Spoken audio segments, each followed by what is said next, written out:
को सफल बनाने में शिवा फाउंडेशन ट्रस्ट के फाउंडर विशाल गुप्ता जी को आमंत्रित कर रहा हूं कि अपने बहुमूल्य विचार हम लोगों के साथ शेयर करें। विशाल जी। बहुत बहुत धन्यवाद आप सबका। कठुआ के समस्त सनातनी और राष्ट्रवादी लोग आज यहाँ रिवाज पैलेस में एक साथ इकट्ठा हुए, आप सबका बहुत बहुत धन्यवाद। राष्ट्र आराधना मंच के संस्थापक और इस कार्यक्रम के आयोजक श्री शशि शर्मा जी को मेरा नमस्कार। राष्ट्र आराधना मंच, इस संस्था के नाम में ही जो पहला शब्द है वो राष्ट्र है, और अगर इन तीनों शब्दों के पहले अक्षर को मैं अगर जोड़ूं तो राम बनता है। तो इस बेहतरीन नाम के लिए शशि जी का बहुत बहुत धन्यवाद। और धन्यवाद इसलिए भी करता हूं कि भारत की सबसे बड़ी शक्ति हमारे गुरु आदरणीय पुष्पेंद्र कुलशेष जी को आज कठुआ की पावन धरती पर बुलाया है। मैं आप सब लोगों का, संत समाज का, सभी सनातनी और राष्ट्रवादी लोगों का स्वागत एवं अभिनंदन करता हूं। ये जो शक्ति का शब्द मैंने इस्तेमाल किया, ये शक्ति 10 करोड़ लोग प्रत्यक्ष रूप से आदरणीय पुष्पेंद्र कुलशेष जी को सुनती है। आज देश में 10 करोड़ लोग प्रत्यक्ष रूप से टीम पुष्पेंद्र कुलशेष से जुड़े हैं। वो लोग आप में से भी हैं। वही लोग, वही शक्ति वो आप हैं। शक्ति वो है जो उनको सुनती है। वही शक्ति 10 करोड़ लोग we support Pushpendra Kulshresh official YouTube channel पे जाके इंतजार करती है कि कब उनकी अगली वीडियो आए। हम उस 3-3 घंटे की भी वीडियो को पूरा देखते हैं। ये वही शक्ति है जो हम सबको आज यहाँ पे इकट्ठे कर रही है। पुष्पेंद्र कुलशेष जी की एक बात को मैं यहाँ और कहना चाहता हूँ कि हम सब लोग उनको इतना सुनते हैं, बस हम इंतजार कर रहे हैं कि वो कुछ कहें और हम खेल कर दें। मंच पर मौजूद रॉ के पूर्व डायरेक्टर कर्नल RSN सिंह साहब को मेरा प्रणाम। कर्नल साहब रणनीतिक, जियोपॉलिटिक्स, आंतरिक सुरक्षा और रक्षा विशेषज्ञ भी है। कर्नल साहब ने वैसे तो बहुत सारी किताबें लिखी हैं। The unmaking of Nepal, the military factor in Pakistan, उन सब में से एक किताब जो मैं आप सब लोगों को कहना चाहता हूं, नो द एंटी नेशनल्स, ये किताब कर्नल RSN सिंह साहब ने लिखी है। मैं कहता हूं कि बाकी किताबें आप जरूर पढ़ें, लेकिन भारत के हर एक राष्ट्रवादी और सनातनी को यह किताब जरूर पढ़नी चाहिए। ये किताब इसलिए भी पढ़नी है ताकि आप जान सको ये राष्ट्र के गद्दार कौन से लोग हैं। मैं चाहता हूं कि ये किताब देने की एक ऐसी परंपरा शुरू हो। हम अपने बच्चों को, दोस्तों को त्योहारों पे किताब देने की एक परंपरा शुरू करें, जिससे बच्चों के अंदर एक ज्ञान की उत्पत्ति हो। मेरे साथ यहाँ पे देवभूमि उत्तराखंड के नैनीताल से आए मेरे युवा साथी रुबल पडलिया साहब का मैं कठुआ में स्वागत एवं अभिनंदन करता हूँ। रुबल साहब की एक बात मैं आपसे बताना चाहता हूँ कि बिना लाग लपेट के फैक्ट्स और फिगर पे बात करते हैं और बौद्धिक रूप से मजबूत रुबल पडलिया साहब, इनको सुनने के लिए भी आज हम सब लोग यहाँ पे आए हैं और टीम पुष्पेंद्र कुलशेष जी का एक महत्वपूर्ण अंग है। आज मैं अपने इस वक्तव्य में एक चीज जरूर आपसे कहना चाहता हूं कि मेरे वक्तव्य से ज्यादा महत्वपूर्ण यह भी है कि आज हम विश्व की महान हस्तियों को यहां सुने।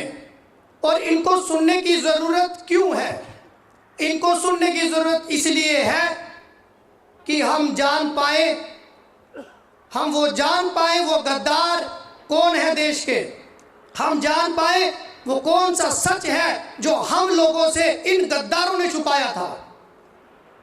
तो अब बात चल रही है राष्ट्र के गद्दारों को पहचानने की। तो ये राष्ट्र के गद्दार कौन से लोग हैं? ये राष्ट्र के गद्दार वही लोग हैं जिन्होंने 1949 में ठीक 75 साल पहले महाराजा हरि सिंह जी के जन्मदिन की छुट्टी को राजपत्र से गायब कर दिया था। वो लोग गद्दार हैं जिन्होंने उस छुट्टी को गायब किया।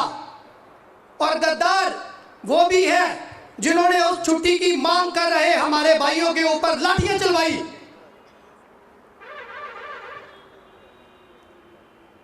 वो उनसे बड़े गद्दार हैं। और गद्दार वो लोग भी हैं जिन्होंने आज तक जम्मू कश्मीर में किसी हिंदू को सीएम नहीं बनने दिया।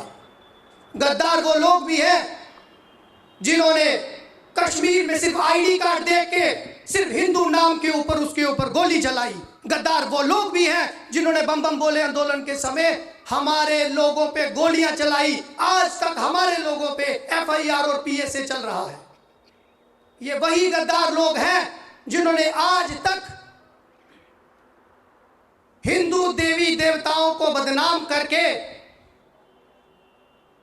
हिंदू देवी देवताओं को बदनाम करके जिहाद फैलाना चाहा। मैं बात कर रहा हूं रसाना की। जी हां, रसाना में हिंदू देवी देवताओं को, देवस्थानों को, हिंदुओं को बदनाम करने के लिए एक सबसे बड़ा षड्यंत्र रचा गया। षड्यंत्र, इस षड्यंत्र में मदद इनकी बॉलीवुड ने भी करी। ये बॉलीवुड के 2 कौड़ी के एक्टर और एक्ट्रेसेस करते क्या है कि जब ये घटना हुई तो इन्होंने टैग लेके पूरे भारत में एक माहौल बनाया, I am Hindustan, I am ashamed, I am Rapistan. तो आप ये समझिए कि इनके एजेंडे को बॉलीवुड के भी कुछ लोग आगे बढ़ा रहे हैं। तो इन गद्दारों को इसलिए भी पहचानने की जरूरत है। ये गद्दार वो लोग हैं जिन्होंने रोहिंग्या को जम्मू कश्मीर में बसाया। मैं ऑन रिकॉर्ड करीब 98,000 रोहिंग्या की बात तो कर ही सकता हूं। ये गद्दार वो लोग हैं जिन्होंने 42,000 हिंदू मंदिरों को तोड़ा। और इनकी गद्दारी का आलम देखिए कि तोड़े तो हैं, तोड़ने के बाद उस पर टोपी भी लगाते हैं और तोड़ने के बाद ये आज भी जम्मू में मंदिरों को तोड़ रहे हैं, मूर्तियों को तोड़ रहे हैं। और ये गद्दारी देखिए कि हमारे बच्चे कहीं हनुमान चालीसा का बाहर अगर पाठ करते हैं तो उनको भी जेल में डाल दिया जाता है। तो मुझे लगता है कि जो इनको जेल में डाल रहा है वो सबसे बड़ा गद्दार है। गद्दार वो भी है जो भारतीय सेना पे कश्मीर में पत्थर मारता है। गद्दार वो भी है जो पत्थर मारता है वो सनातन पे भी हमला करता है। गद्दार वो भी है जो एक किसी गद्दार के दफ्तर में तिरंगा झंडा फहराने के बाद उसको, लड़के को जेल में डाल दिया जाता है। तो आप बताइए क्या ये गद्दारी नहीं है? महबूबा मुफ्ती के ऑफिस के ऊपर तिरंगा लगाने वाले हमारे एक साथी को जेल में डाला जाता है। तो क्या तिरंगा लगाना गद्दारी है? और गद्दारी, और देखिए कि इस गद्दारी को मैं यूं कहना चाहता हूं कि ये गद्दारी जो एंटी हिंदू 370 इन्होंने जम्मू कश्मीर में लागू करी, ये सबसे बड़ी गद्दारी है। ये जो इन्होंने गुंडागर्दी करी, मैं इसके ऊपर एक बात आपको कहना चाहता हूं।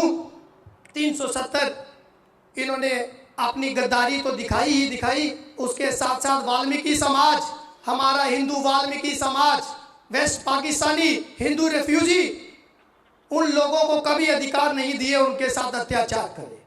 और आज ये बात मैं इस मंच से कहना चाहता हूं, क्या जो वाल्मीकि हिंदू समाज के लिए जो नियम कायदे इन्होंने बनाए थे, क्या आज वो नियम महबूबा के लिए लागू कर सकते हैं हम लोग? क्या हमें वो करने चाहिए? जी, आप सब लोग बताइए मुझे, क्या वो नियम लागू होना चाहिए महबूबा के लिए भी? तो जोर से बोलिए ना, तो ताकत दिखाइए, अपनी सामूहिक शक्ति का प्रदर्शन कब करेंगे हम लोग? ये गद्दारी इसलिए भी है कि हम सब लोग सिर्फ सुनते हैं, लेकिन होना चाहिए। बहुत बहुत धन्यवाद, बहुत बहुत धन्यवाद, बहुत बहुत धन्यवाद। कुछ किताबें मैं आपको दो बातें कुछ और कहना चाहता हूं। सबसे पहली की ये कि आप यूं इसको समझिए कि देश के प्रधानमंत्री जब जम्मू कश्मीर में आते हैं तो उससे कुछ दिन पहले सिदरा में एक हमला हो जाता है।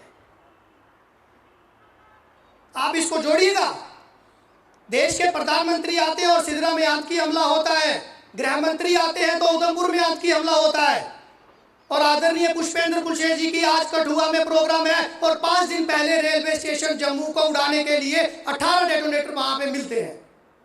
आरएसपुरा में उसी दिन ड्रोन से हथियार फेंके जाते हैं। ये सब चीजें हमें समझनी पड़ेंगी। ये कुछ किताबें हैं जो मैं आज यहाँ पे आपको बताना चाहता हूं। शास्त्री जी के साथ क्या हुआ था, इस किताब को जरूर पढ़े। अनुज दर साहब ने ये किताब लिखी है। इस किताब को इसलिए भी पढ़ना है क्योंकि इससे आप जान सकेंगे कि शास्त्री जी की हत्या किसने करी, वो गद्दार कौन है जिसने शास्त्री जी की हत्या करी।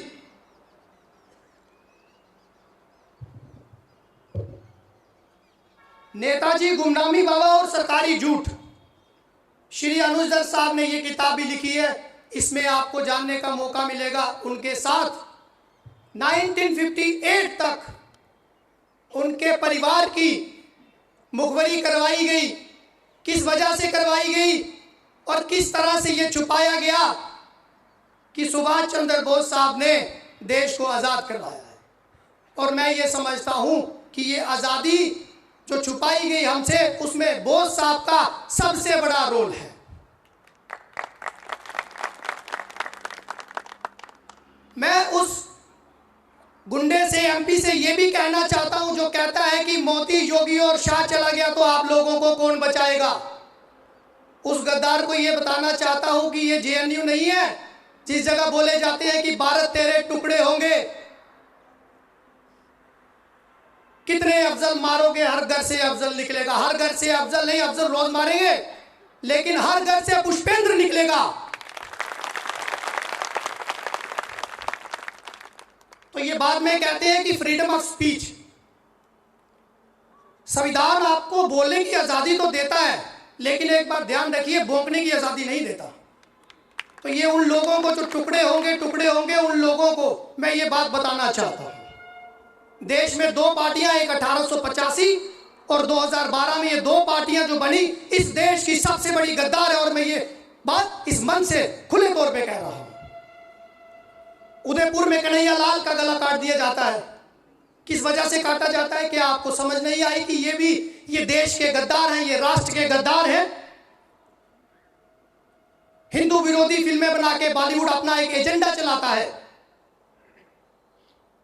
एक पीके मूवी आती है, उसमें पूछा जाता है कि ये धर्म का थप्पा कहां लगा हुआ है। मैं बताता हूं कहां लगा है। ये धर्म का थप्पा वहां लगा हुआ है जहां पे उस फिल्म में आमिर खान ने रेडियो रख दिया था।